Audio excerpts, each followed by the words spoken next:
It's a skin tone thing you got going on. It's very distracting to me right now. I know. So no, I have shorts on, but they just keep riding up. And I notice you keep veering your eyes down in that way. You probably need the sunglasses.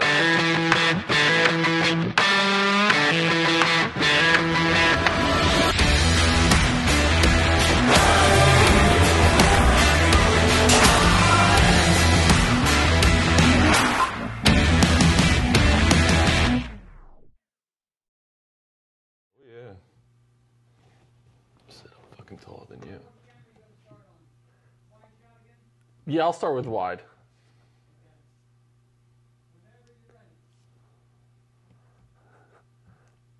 I'm like smiling. I'm like a giddy smile. Yeah. Hey-o! Hey-o! I like that we're doing the hey-o now. I know. I thought you were going to mix it up every time. I was. Well, hey now. Hey now. Hey now. Hey now. Or, what's up, brother? Yeah. Should do like a Randy Macho Man Savage. There you go. What's up, brother? You got it. Building men, become the strongest version of yourself mentally, spiritually, emotionally, and physically. So my name is Dennis Meralda, host of Building Men. I'm joined by my co-host. Should I call you co-host? Co-host. Crotch-a-dile. What do you want me to call you today? The croc. The croc. The croc. The crotch-a-dile. Crocodile. The crotch-a-dile. I like that. So you're wearing, you got, what is that, a bucket hat? Bucket hat, some shades. Once again, no pants. Yeah. Because that's important. So just... Well, it's a skin tone thing you got going on. It's very distracting to me right now. I know. So no, I have shorts on, but they just keep riding up. And I notice you keep veering your eyes down in that way. You probably need the sunglasses. Listen, like, it's fine. I'm happy that, you know. That threw me a little bit. Yeah, I didn't know that you noticed me staring at your crotchal I did. area And it right just there. keeps making me happier and happier every time I can notice tell. it. I'm watching it. You get happier as we're talking right now. Oh, God. So I was asked to not ask you to do an tried. Australian accent. If you're ever doubting who you think you really are, no, see, because I start going into like a... I feel like you need to go with a basic, like... No, I'm not like doing a shrimp on a Barbie thing. Or the dingo. The dingo ate your baby. Yeah, I don't like it. Right. I just don't feel confident about it. The outfit I feel confident in, but I don't feel confident. Yeah, I feel like, I don't know. Here we have the illustrious lion, and if you notice, he's going after an elk that's wounded at this point, and he's looking to just pounce on this thing. And like I always say, Dennis, if you're going to pounce, do it right. Do it when they're wounded. That's what you always say. I've always said that. You've always said this. At least when I'm wearing this outfit. Every time I've seen you wear that outfit, you've said that. Yep. So Building Men, here we are. This is our second studio. Second studio. We still have the same mug, so I have a feeling people are going to be like, you were going to change your mugs every time, which I told you not to say that. We still have the same mugs because we forgot, but that's fine. Order and chaos. Order and chaos. This is a bit chaotic. We're gonna roll with it. Also, fun fact, I have actual water in this time. See? I could hear it, as can the audience. A little gurgling going on there, too. I know, a little ASMR. What does that mean? Can you tell me about that? No, I can't. I have no idea what it means. Well, that's like the noises, like the sounds that people listen to. It gives them that, like, feeling, that certain good feeling. I don't know. You've never heard of that before? It's funny. I took the kids out for Sophia's birthday last night, and Jules was talking about it. She said ASMR. Well, you could. And I was like, "What is that?" It's like I'm not talking and like having or like noises or sounds that come up, and they like. I don't know. I'm gonna butcher it. I really don't know. But I've heard of it, and it's a thing with sounds.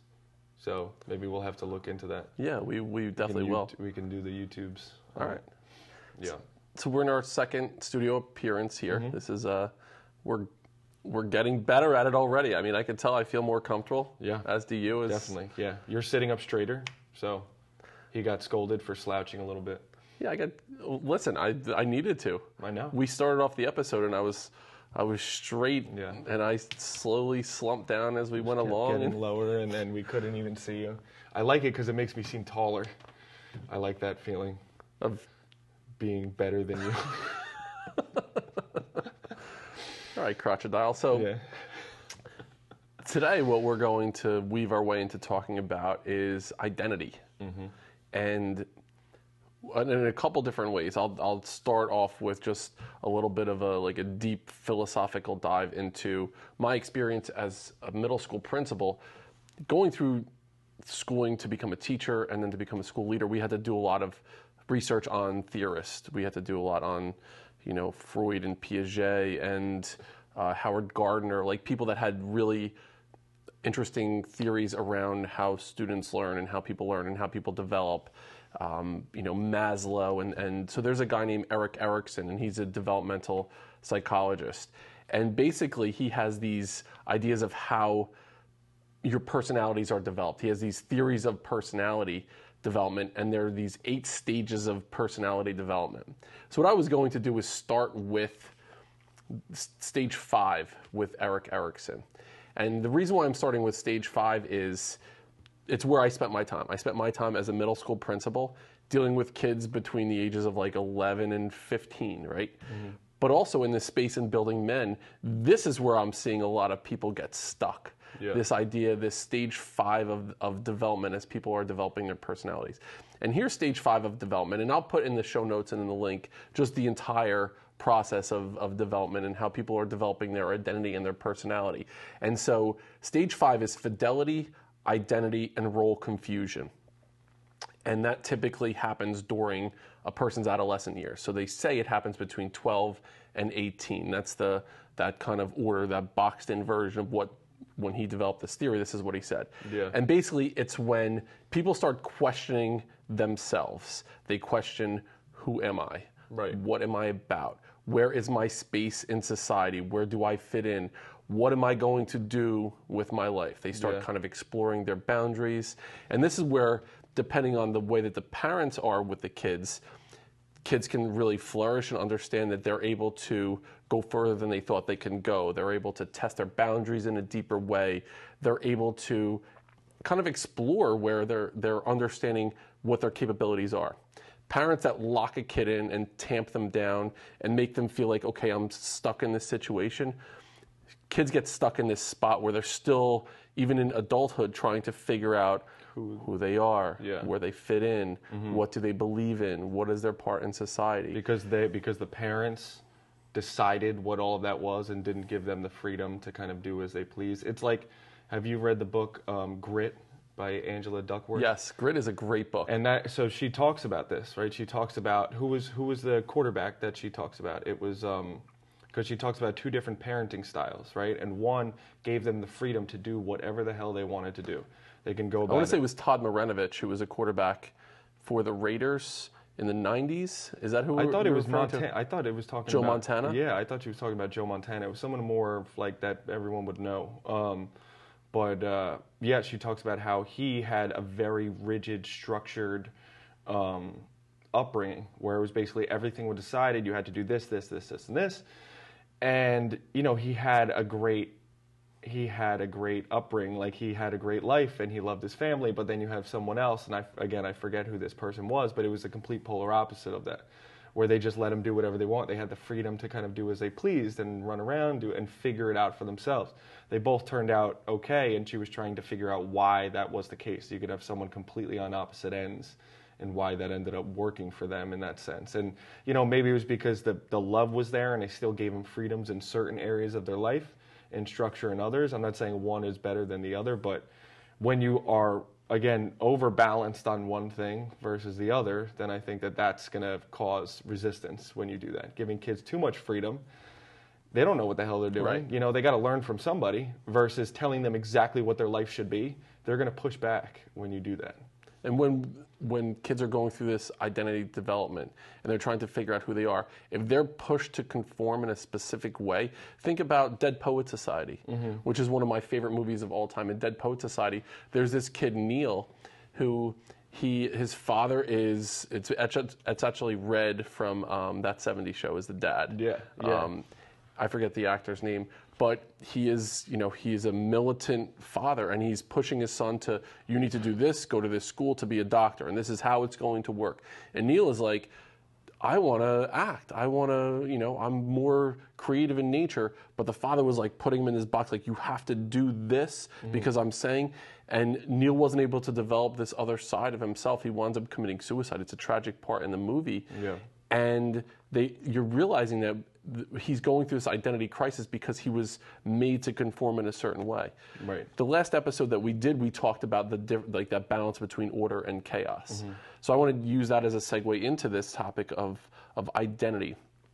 And as we're going through this developmental stage in our life where we're trying to figure out who we are, it's really important to be able to kind of test your boundaries and as parents, if you're a parent listening to this right now, to give your kids an opportunity to explore a little bit, to make some mistakes.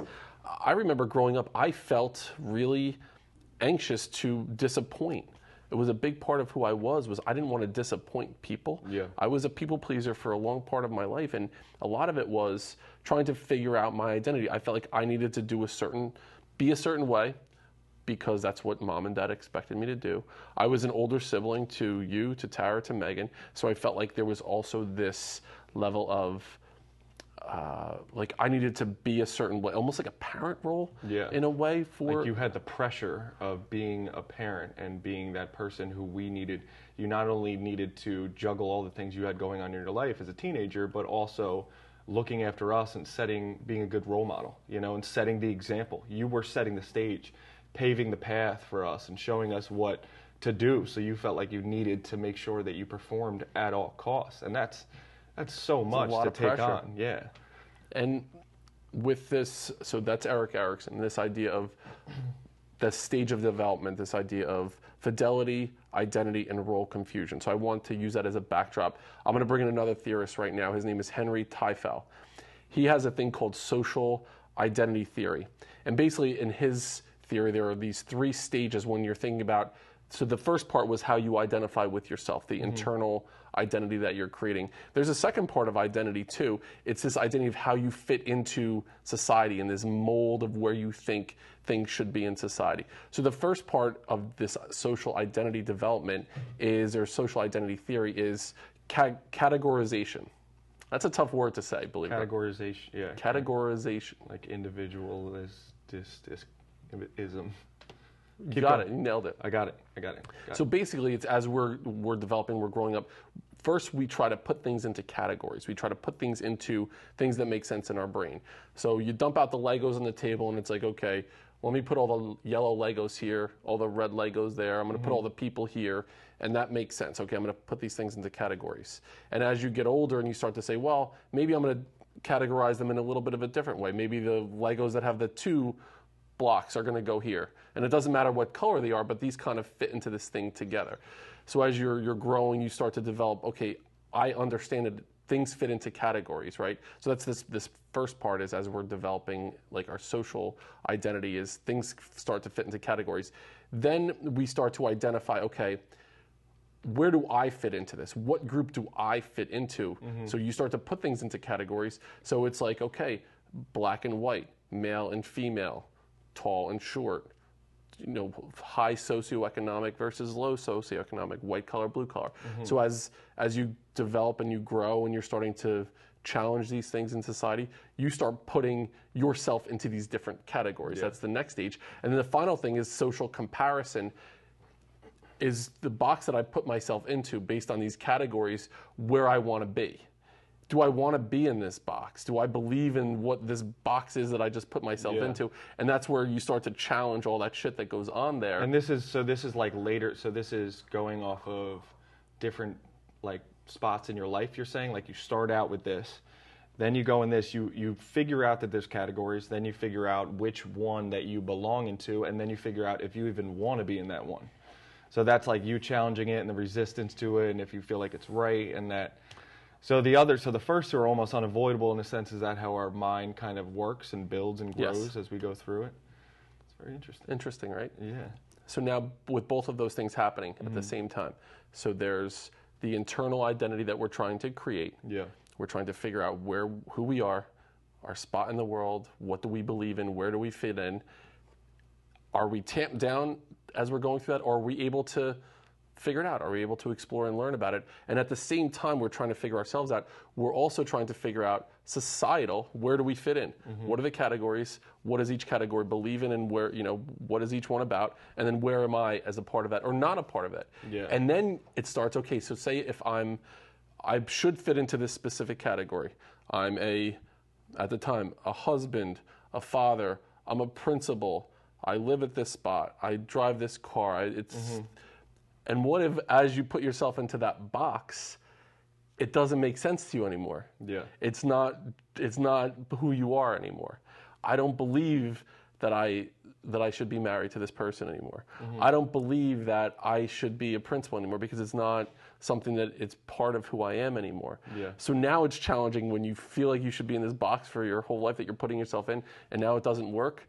You go back to that spot where I talked about with Erickson, his identity, or that developmental identity that you're creating about yourself.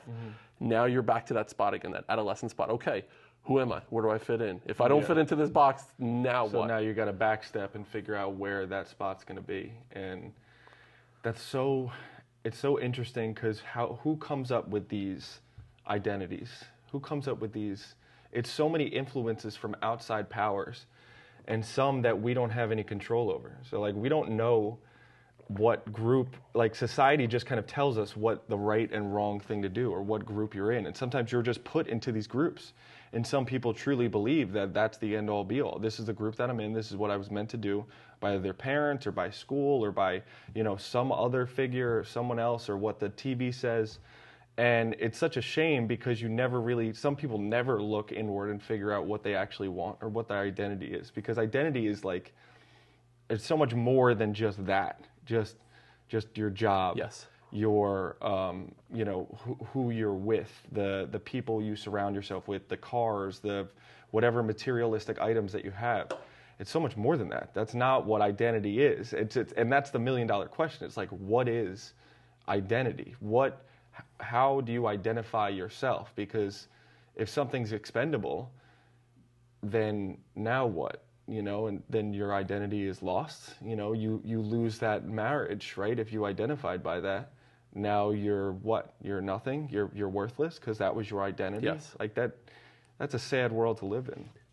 So you brought up the idea of where does it come from and what is it about? Let's start with men. So now a lot of our audience, they're men that might be going through this identity crisis.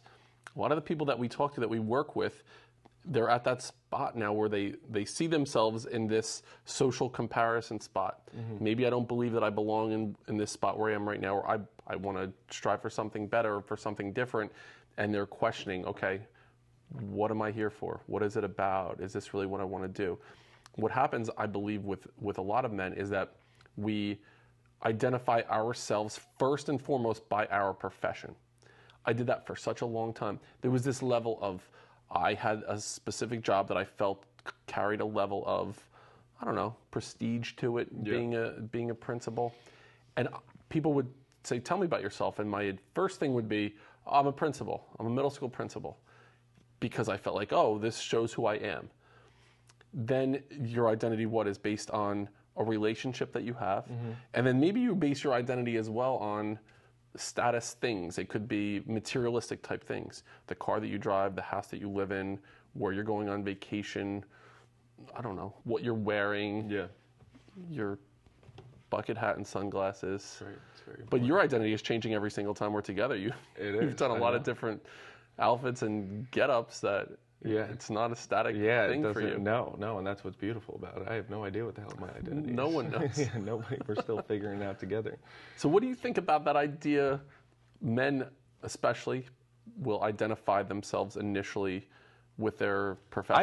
I don't think there's anything wrong with, maybe not, I guess identify is the wrong word, because you don't want to identify by something that can change, right? And something that's going to. So like identify with your purpose, like identify with your mission, identify with what you're after. Like, so if someone asks me my job is to contribute and help people, right? That's what my profession is, because I'll do that for the rest of my life. That no matter where I'm at in my life, no matter what job I have, I'll always be doing that.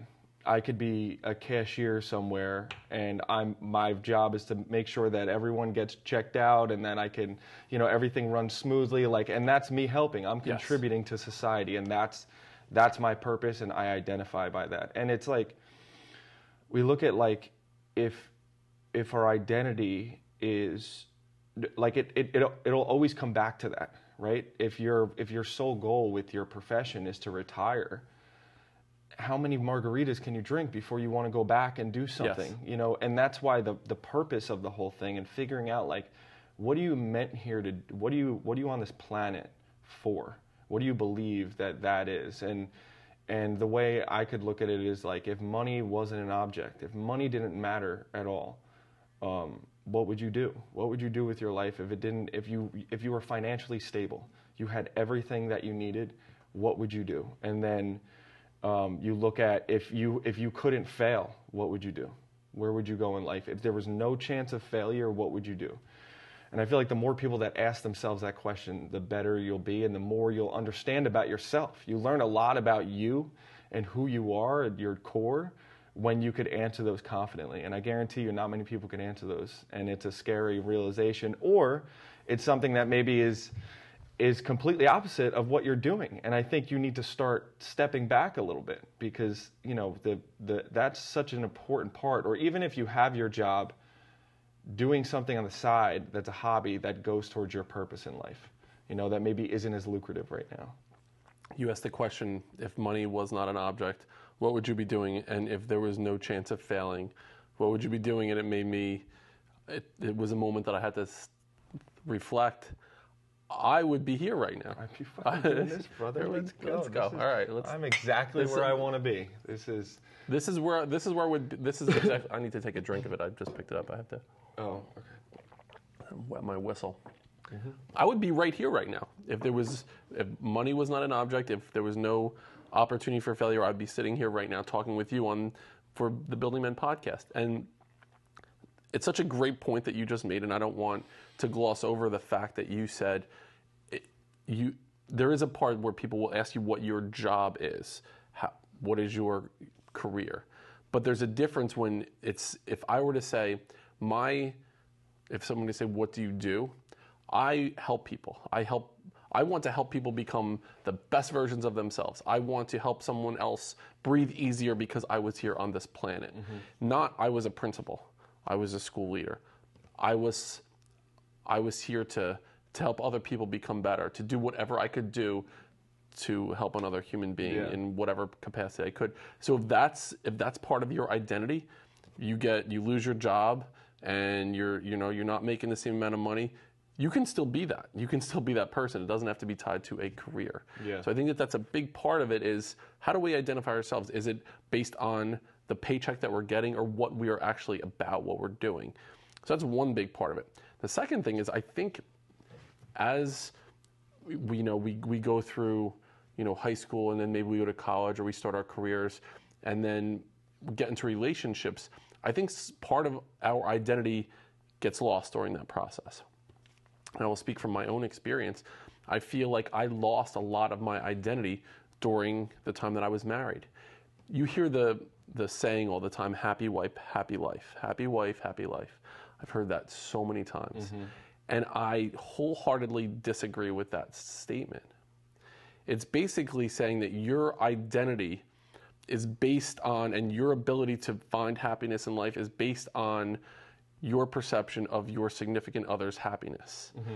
And it's taking total power away from you as a human being and putting it in someone else's happiness that you may or may not have any control over whatsoever. Yeah, it's the idea of codependency, where I'm dependent on you for my own happiness, versus interdependency, which is my happiness and your happiness, and we're together and we can be happy. But I don't depend on you for my happiness. I don't depend on anyone. It's nice to hear certain things from people, but that's the biggest difference. Is not just like, if I just make you happy, that means I'm going to be happy because you're happy. No, that's not how it works. So that would mean that if I had a great day and I went home and my wife had a bad day, that means I'm having a bad day. That means my day sucks. No, that's not how it works. And that's a terrible way to live. Yes. It's an unhealthy way to have a marriage or be in a relationship with someone. And not only that, what you're doing is you're creating this this unspoken agreement between two parties where my fulfillment and my happiness is based on your fulfillment and your happiness. That's so messed up on so many levels. Yeah. Because what it does is it creates this hierarchical relationship between two people where you are my happiness is based on your happiness. So if you're not happy, then I'm not happy. And there's a lot of pressure on that person. I wouldn't want to be put in a situation where someone else's happiness is based on my happiness. Yeah. That's horrible to set something to put all of that on that one person. Like, in order for me to be happy, you need to be in a really good mood all the time. It sets up this like tyrannical versus servant attitude or relationship. And you're doing your whole freaking monkey dance the whole time, making sure that they're happy. All the while, who are you? You know, you're just your wife. You're whatever your wife wants you to be.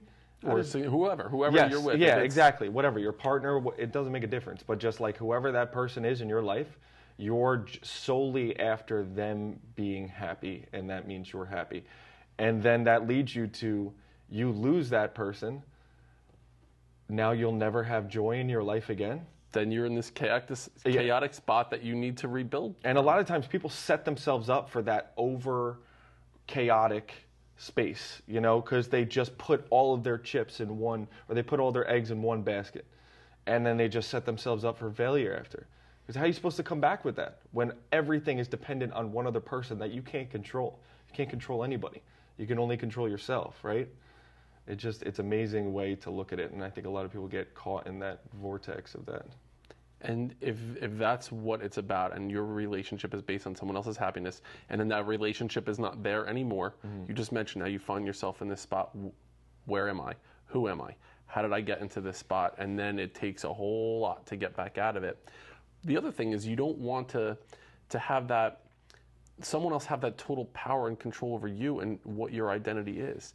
Back to the idea of Erickson and how your identity develops. Fidelity, identity, and role confusion. Now we're people that have gone through their life and they're in this spot where they have their career, they're with a significant other, maybe they have some kids, but they based their value, their worth, their happiness on someone else's. Now it's all the way back to that stage 5 of development where it's that adolescent mind frame.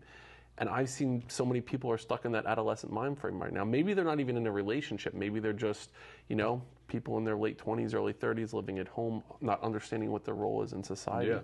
But we need to be able to break out of that and understand the best way for a relationship to work, in my experience, especially, over the last, however many months that I've been in a really strong, positive relationship. The way that the relationship works is that you both need to be the best versions of you. Mm-hmm. You help each other become the best versions of you, but me being the best version of me is not dependent on you wanting me to do that. Like it needs to be like, I need to be the best version of me and support you being the best version of you, but I can't be like, well, I'm only going to be the best Dennis if Anthony's the best, or if he believes in me in that certain way. Like we need to have that agreement. Like we're going to be strong for each other, and when we're both strong for each other, we're the best for each other. Then we can be together and make this collectively work, and it doesn't have to just be, one person depending on the other person when they do that. And that makes so much sense to me. And it's just amazing how we get into these, we go on one end where you go and you put yourself all the way into a relationship, and then you end up, it's just the balance between the two, it just ends up coming back to balance every single time. So, and there are also the people that base their identity on extrinsic things. Mm-hmm. So maybe it's the car that you drive, maybe it's the house that you live in, maybe it's the different things that are tangible in nature. So if your identity is based on things like that can potentially be taken away from you, that can be stolen, burned, like whatever, if it's something that is tangible and that's who you are, it's another horrible way to live. It can't be something that it can be taken away. I've talked many times on the podcast about the ideas of false masculinity, and so we'll wrap it back into masculinity. And the research that I've done and some of the books that I've read is that a lot of men initially base their worth and their value and their identity as a man, as far as masculine identity. Initially, it's about your athleticism. and how good you are at sports growing up, right? So you're a kid, and the kids that are the best, football players, basketball players, whatever sport that they're doing, you see them in an athletic way. They have a higher status or stature in society with the group of kids that they're with as young men. And then when you get into high school, it's more how attractive you are to the opposite sex. And you have this role of, if you're a player, if you're with a lot of girls, there's somewhat of a higher status for you in society, and you feel like that's more masculine. And then after that, it's okay, making the job with the most bank, driving the best car, living in the best house, up on the hill with a white picket fence. That becomes who you are as a man. And if you're basing your masculinity on those things, and you're basing your identity on those things, and they can all be taken away from you, where are you then? Yeah, then who are you after that? It's all superficial. It's all hollow. It doesn't lead to happiness. I don't know one person who's had a one-night stand with someone, and they woke up the next day and they were like, yes, God, that's great. Waking up to no one and nothing after, and just a story to tell your friends later on. Usually those people don't feel very good about themselves down the road. So you have to find what your true purpose is and what you're after. And again, it's funny because we have this moment, because like you were saying, when you're stuck, right? Or when you're certain in your 20s or 30s, because I just know from my experiences when we went in this lockdown and I wasn't allowed to do my job anymore, I had to look inward and figure out who I am as a man. What is my purpose here? Because I was getting I would just like you did, I'm a principal, right? I'm a strength and conditioning coach. That's who I am. That's what my job, and then that was taken from me. So now it's like, what am I? Why am I here? What am I doing? What is my sole purpose on this planet for? And I got in this really deep state of depression because I didn't know where the hell I wanted to go. And then it allowed me to sort of understand what I am outside of that. How, again, like my meaning here is and what I'm meant to do. And I think people need to take that time to just separate themselves from their job and the stuff that they have and really take a look at what they're doing and where they want to go in their life. And the other cool thing is, like, Joe Dispenza talks about this, and he talks about how the only way we identify ourselves is our stories that we tell ourselves before, right? So it's just our memories of ourselves. That's who we are. That's the only way we can identify ourselves. So you have this moment when you wake up when you don't really remember who you are, and it's that amazing moment where you could be whoever the hell you want to be, right? If you woke up and you got hit in the head the night before and you didn't remember anything, and I told you were a millionaire, and you had this, you were this huge guy and you had all these followers and stuff, you'd be walking around like proud as all hell, confident, feeling like $1 million because all these people care about it just from what I told you. Right? And what we do is we wake up and we look at our phones and we look at our emails and we look at our texts and we look at, social media, and then it comes back to us immediately. This is who I am. Why? Why is that who you are? It doesn't have to be who you are. You decide whoever the hell you want to be. So if you can get out of that mindset of like all these stories that other people have told me or that I've told myself is who I am, you'll have a lot easier time realizing who you can be and the future of you and what you're going after in life. It's brilliant, and that's the thing. The stories that we tell ourselves determine who we are. Yeah. If we're listening to old stories in our head, or we're listening to what we think other people think of us, we're letting other people control those stories, we get stuck. We get stuck in that spot. My life changed in the last year and a half with COVID and quarantine. I had to reinvent myself because it made me challenge who I am. What am I about? What is my meaning on this planet? What do I want to do? What is my identity? There were so many things that I needed to challenge. It was the best thing that ever happened to me, believe it or not. I mean, it's horrible to say that the pandemic was the best thing that ever happened to me, But here's the thing, it can be for anyone who's listening. You can take opportunities where the initial thing is that it's a negative, it's a bad thing. You could reframe that in your mind, and it's about the stories that you tell yourself. So now people that have this challenging spot, that are listening, when you think about how your identity fits in, one with the societal part of identity, that idea, the social identity theory, where you categorize and then you try to identify, okay, what does each one of these groups stand for, and then where do I fit in, that social comparison. And maybe you're fitting in exactly where you believe you should fit in, but if you're not, and you need to challenge that identity, okay, take a step back now. Start to think about, okay, what do I believe in?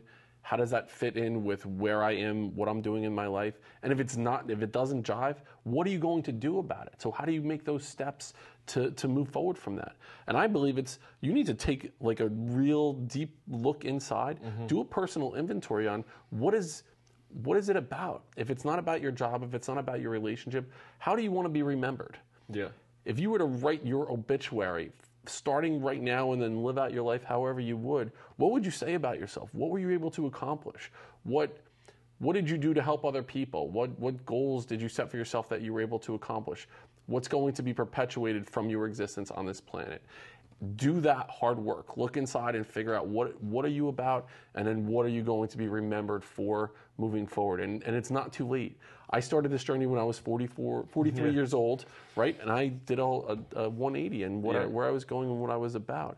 And you mentioned, where would you want to be if money wasn't an object and there was no chance of failure? I'd be sitting right here. So it's not perfect. It's not exactly where it's going to be. We know what's in our future.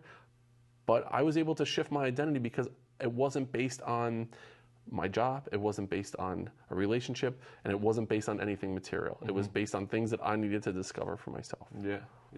You figure it out along the way, and you have to be willing to have that scary question, because a lot of people are going to look at that and realize that they're not in the place that they want to be. And people might look at us and be like, well, I have to make money. I have to be financially stable. This job gives me that. I agree. But I think you also need to start taking the steps necessary outside of that. If you look at your day and figure out how many hours you have that are downtime, use that to do the things that you're passionate about. If you need that job to make money, we both have jobs on the side that we're doing. This is my main focus right now, and I'm doing that to make money until this allows me to take over, right? This allows me to be my main job that I'm doing. So you have to figure out ways to do that and start building today. Start doing little things that you can accomplish every single day, because that's where it starts. You can't keep talking about it and just assume like I have too much going on. I can't do it, and figure out who you are, your values, what your purpose is, what your mission is, what you want people to say about you, what you want your family to say about you, what you want to tell other people that you do, like how you're providing for the world right now. And if we can help you along in any capacity during your own personal journey, reach out to us. Let us know where you are along on this journey, if you need any assistance, if you need any advice, or if you want to just hear more about our own specific journeys. You can find us on Building Men, building.men on Instagram. Email us, buildingmencoach@gmail.com. Crotch-a-dile, Dundee, you got any final words? Keep getting after it. What do you always say about lions and that? Now remember, if there's a lion, run the other way. If it's a deer and it's wounded, attack and don't ever look back. There it is. We'll see you next time on Building Men. That's the best part, is that you don't even know what the fuck I'm literally thinking of it as I'm fucking saying it. I'm like, I have no idea what's going to come out of my mouth right now. And I don't know, and I know you didn't remember what you said, what you always say in the beginning. I have no idea what I said. Oh my God. All right, it was probably like around the same amount of time. What time is it?